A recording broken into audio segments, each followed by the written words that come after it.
तो नमस्कार दोस्तों, आज मैं पटेल हिंदी पर फर्स्ट क्लास संधि का आज फर्स्ट क्लास है और मैं आज से संधि स्टार्ट कर रहा हूँ। कल संडे था, आज मंडे है। अब आज से जो भी 2-3 क्लास जो है संधि का चलेगा, 3 क्लास कम से कम।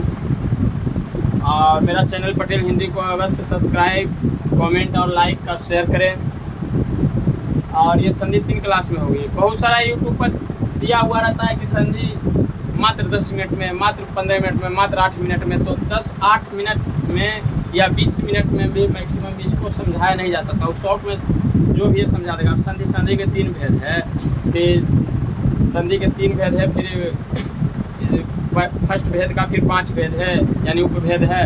इस तरह से टोटल समझाने में आपको 2-3 क्लास लगेगा ये बेहतरीन से।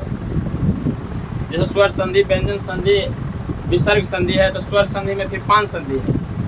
तो इस तरह से दीर्घ संधि, गुण संधि, आदि संधि, यन संधि।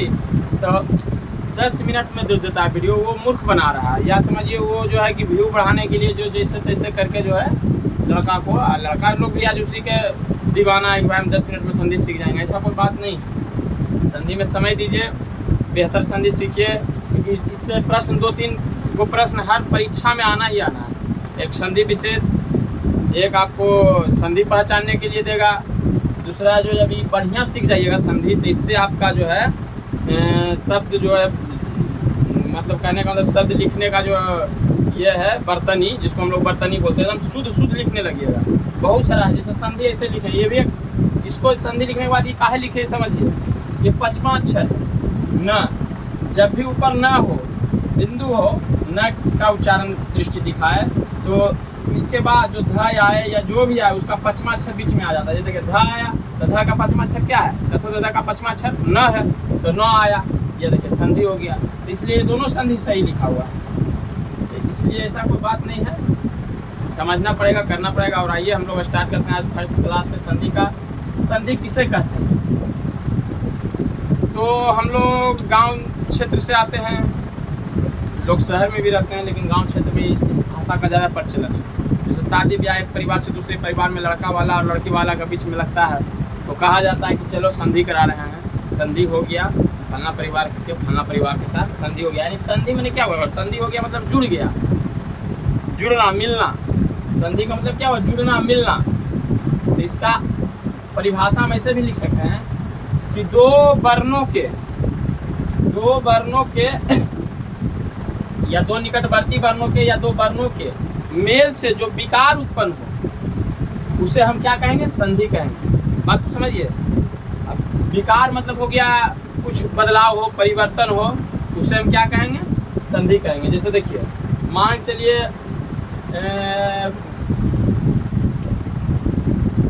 विद्यालय, विद्या जोड़ आलय, परिभाषा भी और बढ़िया से दिखाएंगे। अभी इसको समझा रहे हैं शॉर्ट में। तो विद्या जोड़ आलय है, तो विद्या मैंने क्या हो गया? द जोड़ आ प्लस आ, तो ये दोनों स्वर है, ये स्वर संधि आएगा, स्वर संधि में आता है। लेकिन अभी यहाँ संधि है तो संधि में ही आ रहा है, तो आ जोड़ आ मिलके क्या बनाएगा? आ बनाएगा, और वही हो जाएगा विद्या। आ का क्या होता है? इस तरह का होता है।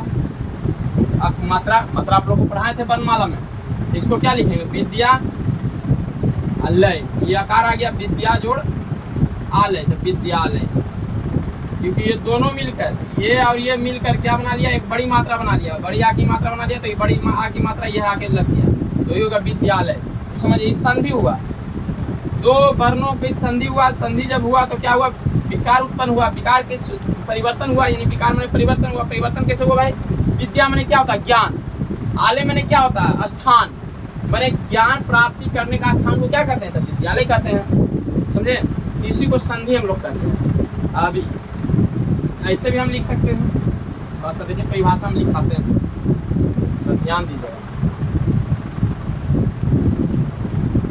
दो निकटवर्ती वर्णों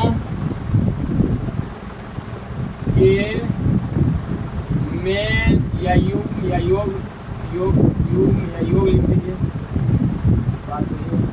दो निकटवर्ती वर्णों के मेल से या योग से जो विकार उत्पन्न हो उसे संधि कहते हैं। समझिएगा, दो निकटवर्ती वर्णों के मेल से जो विकार उत्पन्न हो उसे संधि कहते हैं। निकटवर्ती वर्ण माने पहला शब्द का अंतिम वर्ण और दूसरा शब्द का प्रथम वर्ण। मान के चलिए इस तरह से समझिए, मैंने 1 2 3 मान के चलिए पहला शब्द हो गया, आई दूसरा शब्द हो गया 1 2 3। पहला शब्द का अंतिम वर्ण और दूसरा शब्द का पहला वर्ण, ये दोनों का जब मिल होगा, दो वर्णों का मेल से जो विकार उत्पन्न होगा उसे क्या ही कहेंगे? संधि कहेंगे। समझे कि नहीं समझे? जैसे देखिए मान के चलिए ले लीजिए आप कुछ भी ले लीजिए, देवेंद्र भी ले लीजिए, तो देव जोड़ इंद्र, तो क्या हो जाएगा? देखिए पहला शब्द का क्या हो गया? दूसरा वर्ण, पहला शब्द का अंतिम वर्ण यानी अंतिम वर्ण और दूसरा शब्द का पहला वर्ण, ये दोनों का मेल से क्या होगा? देव। तो ब में क्या आ रहा है? वह जोड़ आ रहा है, यहाँ क्या आ रहा है? ई, यानी कि ई तो आइए रहा, तो अ जोड़ ई क्या बनता है जानते हैं? ए बनता है। तो ए का हम मात्रा कैसे पढ़े हैं? बस ये हो गया ए का मात्रा। तो देव जोड़ इंद्र क्या हो जाएगा? देवेंद्र। ए का मात्रा लग गया, वह पर एक का मात्रा लगा, तो देव जोड़ इंद्र देवेंद्र, ये विकार उत्पन्न हुआ। देव जोड़ इंद्र माने इंद्र की देवता यानी कि देवेंद्र, तो वो समझिए। लेकिन ये हो गया हमारा संधि। क्यों संधि हुआ? संधि होने का मुख्य कारण, ये रीजन जानिए, हमें विकार मिलेगा ही, परिवर्तन देखने को मिलेगा ही, ऐसा नहीं कि परिवर्तन नहीं हो। जैसे मान के चलिए, तो परिवर्तन जब नहीं होगा तो संधि नहीं कहलाएगा। जैसे देखिए मान के चलिए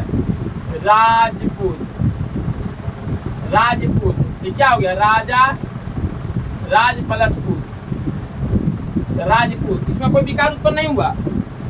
देखिए 1 2 1 2 यानी कहने का मतलब या ऐसे 1 2 3 4, इसमें भी देखिए 1 2 3 4, 4 को वर्ण ऊपर है, 4 वर्ण नीचे है, तो राजपूत राज जोड़ पूत, ये संयोग हुआ। ये जो है संयोग है, ये आपका ये संधि नहीं कह सकते, इसको हम संयोग कह सकते हैं। संयोग किसे कहते हैं? ये बात समझिए, हर शब्द संधि नहीं हो सकता, हर शब्द जो है संधि नहीं हो सकता। अब देखिए इस शब्द संधि है नहीं है, लेकिन हर संधि क्या होगा? संयोग हो सकता है। संयोग वो उसे कहते हैं जो दो वर्णों के मेल से, मतलब जो दो वर्णों का मेल, जैसे राजपूत, तो दो वर्णों का मेल करके राजपूत कर दिए, मैंने योग कह दिए, उसका मैंने अचानक हो जाना। ऐसा नहीं है कि संधि होगा, अचानक योग हो गया, वो क्या हो गया? संयोग हो गया। लेकिन संधि में क्या है? विकार उत्पन्न होना है, अचानक नहीं होगा। विकार भी उत्पन्न होना है जो टूटा हुआ रहेगा, मतलब कहने मतलब पहला शब्द दूसरा शब्द जो भी है इसका भी अर्थ निकलेगा। जैसे देव का अर्थ भी निकल रहा है, इंद्र का भी अर्थ निकल रहा है, विद्यालय में विद्या का भी अर्थ निकल रहा था, आलय का भी अर्थ निकल रहा था। जैसे मान के चलिए और देख लीजिए आप,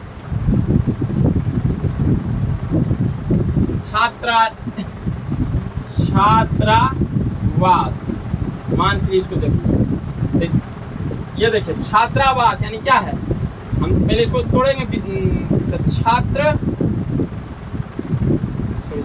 छात्र जोड़ क्या करेंगे? आवास, छात्र जोड़ आवास, यानी कि छात्र जहाँ आवास करे, मैंने कि आवास में रहना, स्थान जो रहने का स्थान हो, तो छात्र जहाँ आवास करे, तो छात्र जोड़ आवास, छात्रावास हो गया। त्र में क्या आ रहा है? देखिए त्र में आ रहा है त जोड़ अ, तो ये वो यहाँ निकला, वो यहाँ भी क्या निकलेगा? अ निकला। पहला शब्द का दूसरा वर्ण, दूसरा शब्द का पहला वर्ण निकल के जुट गया, तो दोनों अ जब जुटेगा तो बड़ी मात्रा बनेगा, बढ़िया, यानी ये वाला बनेगा। तो ये वाला आगे देखिए जुटा, छात्रावास यहाँ जुट गया, ये वाला हो गया छात्रावास। तो इसमें देखिए दोनों का क्या निकल रहा है? अर्थ निकल रहा है। दोनों को जुड़ने से क्या हुआ? एक विकार उत्पन्न हुआ, छात्रावास। लेकिन राजपूत हो गया, या आपका ये ले लीजिए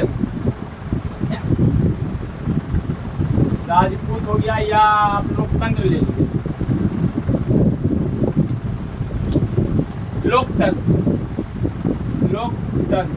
इसका संधि विच्छेद नहीं होगा।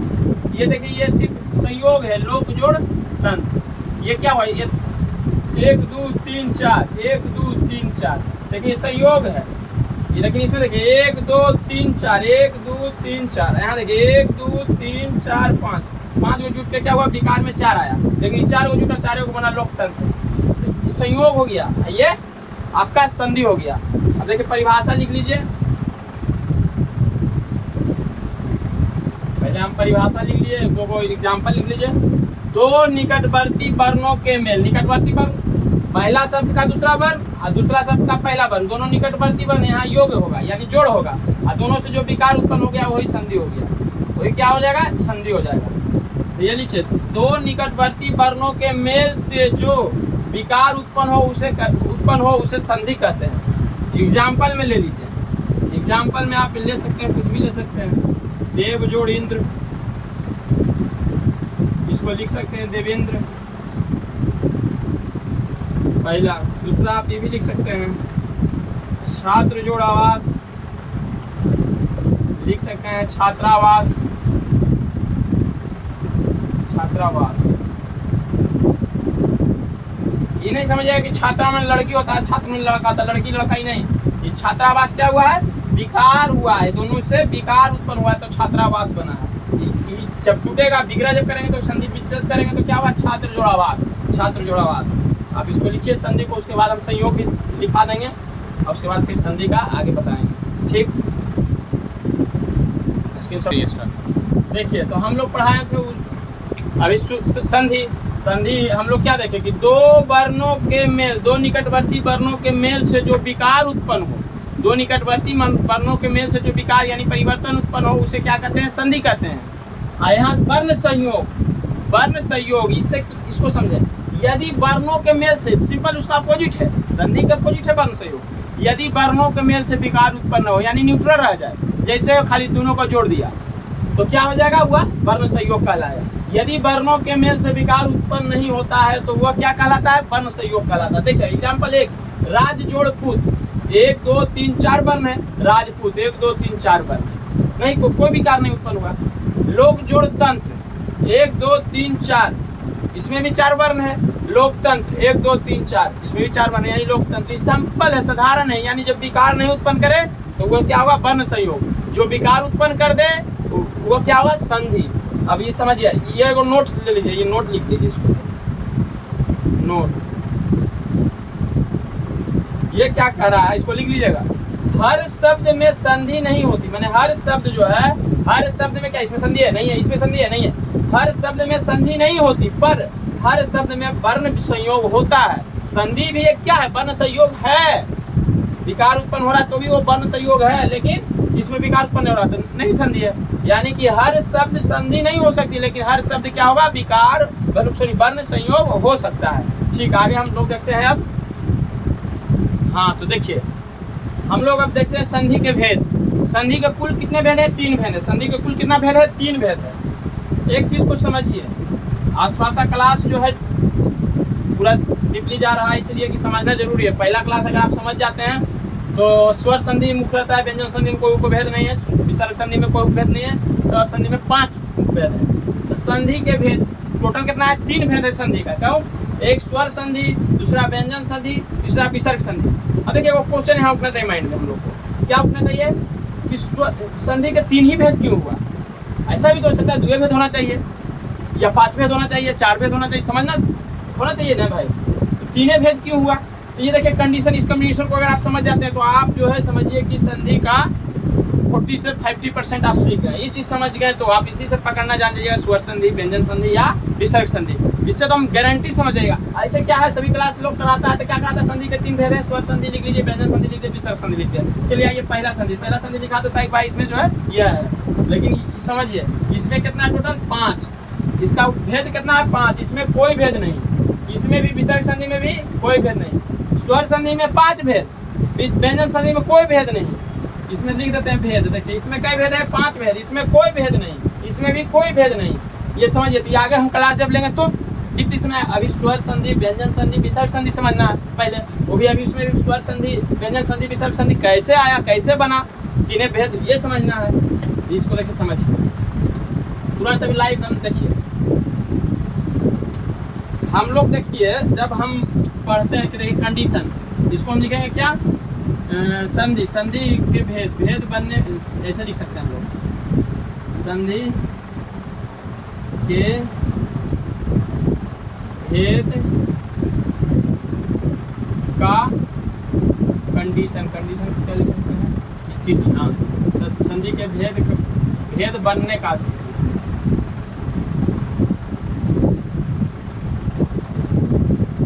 देखिए समझिए, स्वर संधि, व्यंजन संधि, विसर्ग संधि कैसे बना, इसका हम स्थिति देखते हैं कि भाई संधि का भेद बनने का स्थिति कैसे बना भाई। जो देखिए पहला स्थिति क्या लिख सकते हैं भाई, स्वर जोड़ स्वर, यानी कि स्वर जोड़ स्वर, तो क्या होगा जो लिखेंगे। दूसरा हम क्या लिख सकते हैं, स्वर जोड़ व्यंजन।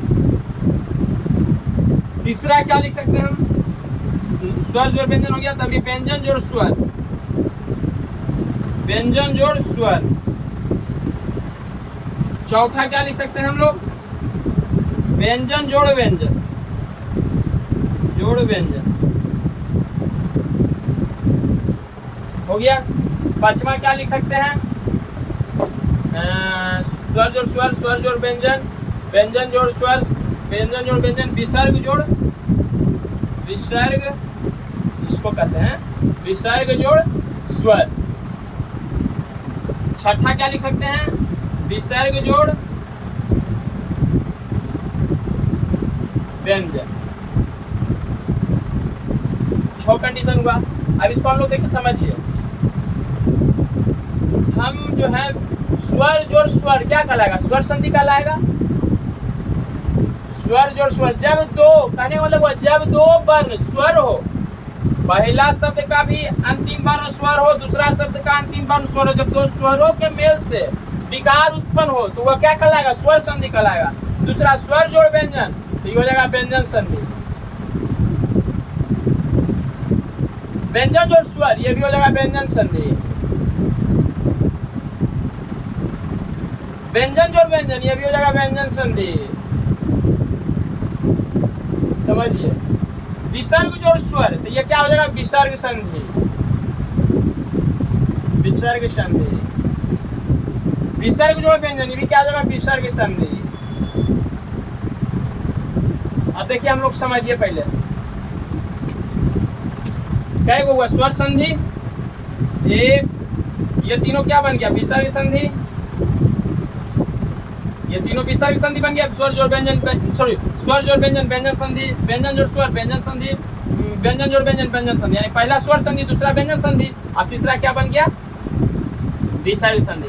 विसर्ग जोड़ स्वर, विसर्ग, विसर्ग जोड़ व्यंजन, विसर्ग, यानी एक भेद, दो भेद, तीन भेद, यानी संधि के कुल कितने भेद, एक भेद, दो भेद, तीन भेद। स्वर संधि एक भेद, व्यंजन संधि दो भेद, तीसरा विसर्ग संधि तीन भेद। अब हम लोग बता सकते हैं कि स्वर संधि किसे कहते हैं, तो स्वर और स्वरों के मेल से जो विकार उत्पन्न हो, स्वर वर्ण और स्वर वर्ण दोनों स्वर हो और उससे विकार उत्पन्न हो, जिसे विद्या जोड़ आल है, तो द्या में भी या आ रहा है, आले में भी या आ रहा है, तो दोनों स्वर है, वो स्वर संधि हो गया। और दोनों के मेल से जो उत्पन्न विकार है विद्यालय, तो हो जाएगा स्वर संधि। स्वर जोड़ व्यंजन तो व्यंजन संधि, व्यंजन जोड़ स्वर तो व्यंजन संधि, और व्यंजन जोड़ व्यंजन, व्यंजन संधि। ये सब देता है, कभी कभी क्वेश्चन में आपको दे देगा, 4 को ऑप्शन बोलेगा, इसमें से स्वर संधि बताएं, इसमें से व्यंजन संधि कौन सा है। तो हम लोग को ये जब जानकारी रहेगा कि हाँ भाई स्वर जोड़ स्वर मिलेगा तब ये स्वर संधि होगा। अगर दोनों में से एक भी गड़बड़ाया, यानी देखिए स्वर से व्यंजन हो गया या व्यंजन से स्वर हो गया या व्यंजन व्यंजन हो गया, तो हर हाल में वो व्यंजन संधि होगा।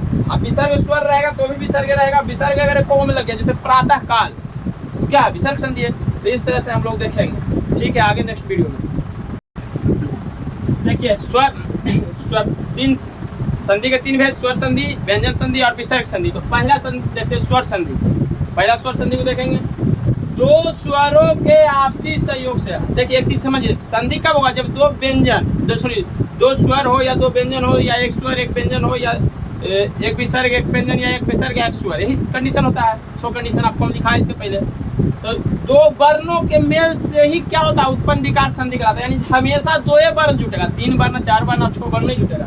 तो अब 2 वर्ण वो चाहे तो स्वर हो, चाहे व्यंजन हो, चाहे स्वर व्यंजन हो, चाहे विसर्ग व्यंजन हो, विसर्ग स्वर हो, कोई भी चीज हो सकता है। तो यही चीज समझिए, स्वर संधि किसे कहते हैं, यानी स्वर है, यानी दोनों स्वर होना चाहिए, पहला वर्ण दूसरा वर्ण दोनों स्वर होना चाहिए। तो वही लिखे हैं, दो स्वरों के आपसी संयोग से जो विकार उत्पन्न हो उसे स्वर संधि कहते हैं। पहचान देखिए, समझिए इस चीज को।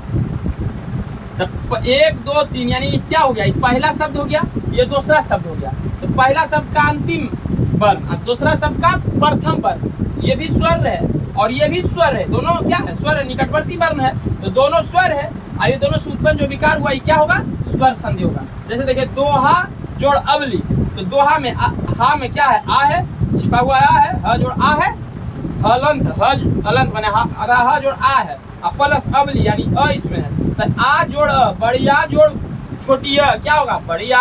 हमेशा बड़ा जोड़ छोटा मिले हमेशा बड़ा ही बनता है, बड़ा जोड़ बड़ा भी मिले तो वहां बड़ा नहीं बनता है, बड़ा ही बनता है। तो ये बड़ा जोड़ छोटा है तो बड़ा आ हो गया। तो ये दोहा जोड़ अवली क्या हो गया, दोहावली। यहाँ या क्या गया, बड़ी आ की मात्रा आ गई यानी दोहावली, यही हो गया। देखिए, ये भी स्वर है, ये भी स्वर है, ये भी स्वर है और ये भी स्वर है, यानी कि दोनों स्वर जुट के क्या बनाया, स्वर संधि बनाया। ठीक, चलो स्टार्ट। स्वर संधि के कुल 5 भेद हैं। देखिए, स्वर संधि समझे थे हम लोग कि दो स्वरों के मेल से जो विकार उत्पन्न हो उसे क्या कहते हैं, स्वर संधि कहते हैं। तो देखिए, स्वर संधि के कुल कितने भेद हैं, 5 भेद हैं। और व्यंजन संधि का कोई भेद नहीं, विसर्ग संधि का भी कोई भेद नहीं, लेकिन स्वर संधि का कुल 5 भेद है। कौन कौन है, पहला दीर्घ स्वर संधि, दूसरा गुण स्वर संधि, तीसरा वृद्धि स्वर संधि, चौथा यन स्वर संधि, पांचवा या आदि स्वर संधि। समझिए, 5 भेद है, पहला दीर्घ, दूसरा गुण, तीसरा वृद्धि, चौथा यन, पांचवा अयादि स्वर संधि। अब देखिए, थोड़ा सा समझ लीजिए, उसके बाद कल क्लास में हम लोग समझेंगे दीर्घ स्वर, गुण स्वर, ये दोनों कुछ समझेंगे। उसके बाद अगला दिन दीर्घ स्वर संधि की पहचान देखिए, समझो है, पहचान लिख दी है, समझने के लिए लिख लीजिएगा, शॉर्ट में पहचान आ जाएगा। अगर पूरा ऐसा समझाएंगे तो समझ जाइएगा ही, लेकिन इसको देखने के साथ ही आप पकड़ लीजिएगा कि हाँ ये आदि है, ये यन है, ये जो है दीर्घ स्वर संधि है, ये गुण स्वर है। ये पकड़ने के लिए आपको अगर सीखना है तो इसको जरूर समझिए। देखिए, दीर्घ स्वर संधि में क्या आएगा, मानो उसमें जो है बड़ी आकार की मात्रा, बड़ी ई की मात्रा और बड़ी ऊ की मात्रा आएगा, 2 स्वर रहेगा तो सब में स्वर वर्ण जुटेगा, कुल तो स्वर संधि का उदाहरण है, तो भेद है। तो कहने का मतलब, अब एगो या तो अ रहे, चाहे बड़ी ई रहे, चाहे बड़ा आ रहे, छोटी ई रहे, चाहे कुछ भी हो, दोनों स्वर के ही मेल से जो विकार उत्पन्न होगा, यानी कि हमेशा बड़ी आ ही बनेगा, बड़ी ई ही बनेगा, बड़ी ऊ ही बनेगा। जैसे देव जोड़ इंद्र, देव जोड़ इंद्र, तो देव में देखिए अ है, वह में अ है, वह जोड़ अ, इंद्र में बड़ी ई है, यानी कि देव सॉरी छोटी ई है, तो अ जोड़ ई क्या बना, बड़ी देवेंद्र, यानी वही देवेंद्र में सॉरी देवेंद्र तो हो जाएगा इसका, देवेंद्र इसमें नहीं आएगा, इसमें आ जाएगा आपका दीर्घ स्वर संधि में विद्या जोड़ आलय। हाँ, विद्या जोड़ आलय भी आ जाएगा, विद्यालय भी देखिए क्या है, दीर्घ स्वर संधि है। विद्या जोड़ आलय, दिया में आ रहा है और आलय में भी आ रहा है, दोनों जोड़ के क्या बना रहा है, बड़ी आकार की मात्रा बना रहा है, दीर्घ स्वर संधि हो गया। तो उसमें दीर्घ स्वर संधि में हमेशा यही तीनों आएगा, बड़ा वाला आएगा। लेकिन गुण स्वर संधि में क्या होगा कि ए आएगा, ओ आएगा और री यानी अर उससे कहते हैं। जैसे देखिए महर्षि, तो महर्षि में जो अंत में जो इस तरह से लिखते हैं, यहां देखिए लिखते हैं महर्षि, तो ये जो आया अर, इसी को ना महर अर जो बोल रहे हैं यही अर है। ये जहां आएगा महाजोड़ ऋषि, तो ये जहां आएगा अर का उच्चारण वही हो जाएगा, क्या हो जाएगा, गुण स्वर संधि। ओ और ए, यही 3 गो आएगा, ये समझ जाइए। विकार उत्पन्न होगा 2 स्वरों के मेल से, तो ए बनेगा, ओ बनेगा और अर बनेगा। और इसी का बड़ा रूप है, छोटी ए का बड़ा बड़ी ए, छोटी ओ का बड़ा बड़ी ओ। जब इससे वृद्धि होगा तो ये, इससे वृद्धि होगा तो इसलिए इसको क्या कहते हैं, वृद्धि स्वर संधि। समझिए, गुण स्वर संधि में ये छोटा वाला आएगा ए ओ और री माने अर, और इसी से वृद्धि होकर ए, इसी से वृद्धि होकर ओ आएगा तो वृद्धि स्वर संधि। यन स्वर संधि बहुत इजी है। यन स्वर संधि में क्या है, आधा आएगा, पहले जो है आधा आएगा, जैसे इत्यादि, य देखिए य र ल व, ये 4 को ही आएगा। 4 वर्ण आने के पहले क्या आएगा, आधा वर्ण आएगा। देखिए आधा वर्ण क्या लिखा, य र ल व के पहले आधा वर्ण आएगा, यानी कि इत्यादि में क्या होता है, इत में आधा त आया, त नहीं या लिखा है भाई, तो वही हो गया। ये क्या है, यन स्वर संधि का उदाहरण। जैसे देखिए यहाँ देखिए यादि। तो देखिए ये जो है आधा ता आया, या के पहले क्या है आधा वर्ण आया, यानी कौन सा, इसको हम इतनी देख के पहचान लेंगे कि यन स्वर्ण संधि है। इसी को पहचानने के लिए आ गया तो समय बचेगा। तो ऐसा ही रहेगा, जैसे या र ल हुआ, इसके पहले आधा आ गया तो यन स्वर्ण संधि, जैसे इसके आधा आया तो यन स्वर्ण संधि। अयादि स्वर्ण संधि सबसे हल्का है। जैसे देखिए अयादि क्या है, ए को ऐ बोलते हैं, ऐ आई औ आओ, यानी ए औ ओ औ, ये सम जब आएगा तो अयादि स्वर संधि। जैसे पवन, तो पौ पौ यानी बोलिए उच्चारण कीजिए, पौ पौ बोलने में क्या आता है, औ आ रहा है, औ यानी औ आ रहा है, ये वाला औ तन हुआ पौ, तो पौ जोड़ अन पवन, पौ जोड़ अन पवन, तो इसी को कहते हैं पवन। समझे कि नहीं। यही देखेंगे आदि स्वर संधि में। कल हम लोग चलेंगे दीर्घ स्वर संधि पूरा डीपली में समझाएंगे, बेहतरीन समझाएंगे, इसम भी कैसे होगा जो भी बताएंगे। ऐसे ये समझ गए शॉर्ट में, इसे कल भी समझा देंगे एक बार और स्लाइड में लिखकर। तो इसको से आप पहचान जाइएगा कि हाँ भाई ये जो है आधा आ रहा है तो यन आ जाएगा, औ आओ आई का उच्चारण आ रहा है तो आदि आ जाएगा, बड़ी औ आ रहा है तो क्या हो जाएगा, वृद्धि स्वर संधि हो जाएगा, छोटी आ रहा था गुण, नॉर्मल सब आ ई, बड़ी वाला आ ई ऊ आ रहा है बड़ी वाला, तो क्या हो जाएगा दीर्घ स्वर संधि हो जाएगा। इससे हम समझेंगे। ठीक, धन्यवाद। कल फिर मिलिए नया सेकंड लेक्चर के साथ संधि में ही। कल जो है हम स्वर संधि के पांचों भेद में जितना घिसा सके, पहला दूसरा बड़ा है लेकिन अच्छा समझाएंगे, तो जो भी है दो तीन को जो समझा सके कल समझाएंगे। उसके बाद आपको परसुन वाला में यह ना आदि होगा, चौथा वाला में व्यंजन संधि और विसर्ग संधि तुरंत हो जाएगा, कोई ज्यादा है नहीं, व्यंजन संधि थोड़ा सा है, विसर्ग संधि में उतना कोई रिस्क नहीं है। ठीक, धन्यवाद।